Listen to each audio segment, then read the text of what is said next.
আসসালামু আলাইকুম। ওয়ালাইকুম আসসালাম। কি অবস্থা? জি আলহামদুলিল্লাহ ভালো ভাইয়া। কথা একটা শুনলাম, এটা কি সত্যি নাকি? কি কথা ভাইয়া, কি শুনছেন আপনি? সিঙ্গাপুর ভয়ে বলে এক জাকির ভাই আজকে 2 দিন ধরে পালাইছে। অসম্ভব ভাইয়া, জাকির ভাই পালানোর মতো লোকই না। হ্যাঁ, কেন কথাটা তো পালাবে? শুনলাম, আসলে কি সত্যি?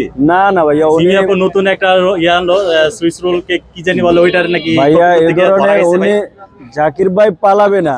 জাকির ভাই কেন পালাবে? জাকির ভাই আপনাদের জন্য নিত্য নতুন মানে অন্য কিছু হ্যাঁ। আপডেট নিয়ে আসতেছে। তাই নাকি? হ্যাঁ উনি কথাটা সত্য কিনা আগে পেঁচায়েন না, আগে ঠিক করে বলেন, কথাটা কি সত্য না আসলে সিঙ্গাপুর ভয় পালাইছে? না না ভাইয়া, উনি পালানোর মতো মানুষই না। আপনি দেখবেন উনি ওই নতুন 2 দিন আইসা তো পাইলাম না, গত 2 দিন আইসা তো এই পাইলাম না। তো উনি পাইতেছে না। উনি নতুন কিছু, নতুন মোড়কে নতুন কিছু নিয়ে আপনাদের মাঝে হাজির কি হবে।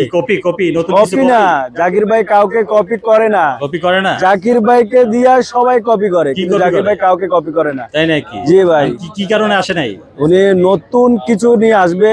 আর ওনার ইনশাল্লাহ ঢাকার ভিতরে আরো দুই একটা আউটলেট, একটাই এখন বিশেষ করে একটাই মানে উনি একটা আউটলেট হবে।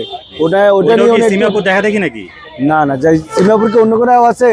তো শুনলাম তো ওনারটা দেখা দেখি নাকি জাকির ভাই কপি করার ভাই চেষ্টা করতেছে। জাকির ভাই থেকে সিমাপুর কপি করে, এই জন্য সিমাপুরে আপনি কপি বলে, কপি কপি নামে সবাই চিনে। কাকে ঠিক আছে? চিনে? জাকির ভাইকে না সিঙ্গাপুরকে? জাকির ভাই সিমাপুকে কপি নামে চিনে।